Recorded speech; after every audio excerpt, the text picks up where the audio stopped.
আজকে আমি বানাবো চিকেন কড়াই রেসিপি। তো কীভাবে বানাচ্ছি আপনাদের শেয়ার করছি।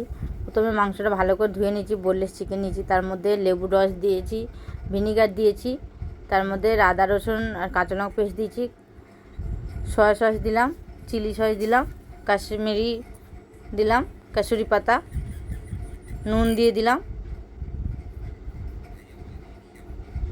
এটা খেতে দারুণ টেস্ট আর পুরো রেস্টুরেন্টের মতন বানিয়ে নিয়েছি। এখানে আমি গোলমরিচের গুঁড়ো দিয়ে দিলাম, দিয়ে ভালো করে এটাকে একসঙ্গে সব মাখিয়ে 10 মিনিট আমি এটাকে রেখে দেবো। আর খুব সহজে আর খুব তাড়াতাড়ি এটা হয়ে যায়। দিয়ে এবার 10 মিনিট এটাকে রেখে দিচ্ছিলাম, যে নুন দিয়ে মাখিয়ে নিয়েছিলাম। এবার কড়াই আমি তেল দিয়ে দিলাম, তেল দিয়ে তলাটা গরম হয়ে গেলে ওর মধ্যে রসুন কুচি নেবো। এখানে রসুনটা একটু ভাগটা বেশি নিতে হবে, রসুনের কুচিটা আমি একদম মিহি করে কুচিয়ে নিয়েছি। তার মধ্যে দিয়ে দিলাম এখানে মশলাটা পেস্ট করে রেখেছিলাম, পেঁয়াজ আর কাঁচা লঙ্কা এখানে পেস্ট করে রেখেছিলাম, সেটা আমি দিয়ে দিলাম। দিয়ে ভালো করে কষে নিচ্ছি,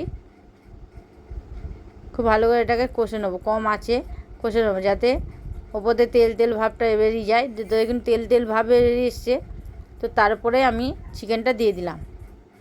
চিকেনটা দিয়ে এবার ভালো করে একটু নাড়ি চাড়ি নিচ্ছি, উল্টে পাল্টে মশলাটার সঙ্গে ভালো করে মিশিয়ে নিচ্ছি। গ্যাসটা একদম কম আঁচে রাখবো, বেশি জোরে দেবো না। আর একদম রেস্টুরেন্টের মতন এটা বানিয়েছি বাড়িতে। এর সঙ্গে পরোটা নান এর সঙ্গে দারুণ লাগবে। তো আমি এবার কম আঁচে ঢাকা দিয়ে এটাকে রান্না করছি। দেখুন জল বেরিয়ে গেছে, তেল বেরিয়ে এসছে, মাংস থেকে তেল ছেড়ে ছেড়ে এসছে। আর একটু এটাকে আমি কষে রান্না করব।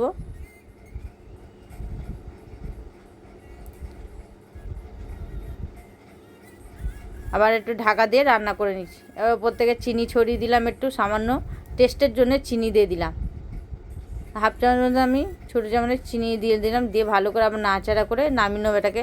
তো বন্ধুরা, ভালো লাগলে লাইক কমেন্ট সাবস্ক্রাইব করে পাশে থাকবেন। এবার এর ওপরে আমি একটু কর্নফ্লাওয়ার দিয়ে দিলাম। এতে হবে কী হবে, ঘন হবে, গ্রেভিটা হবে, আর খেতেও টেস্টটা খুব দারুণ হবে। আমার যে সকল নতুন নতুন বন্ধুরা আমার ভিডিওটা দেখছে, ভালো লাগলে লাইক কমেন্ট সাবস্ক্রাইব করে পাশে থাকেন বন্ধুরা, যাতে আরও নতুন নতুন রেসিপি আপনাদের শেয়ার করতে পারি। তো আমি নামিয়ে নিচ্ছি, দেখুন কত সুন্দর দেখতে হয়েছে আর দারুণ লেগেছে, খেতে দুর্দান্ত হয়েছিল। আশা করছি আপনাদেরও খুবই ভালো লাগবে রেসিপিটা।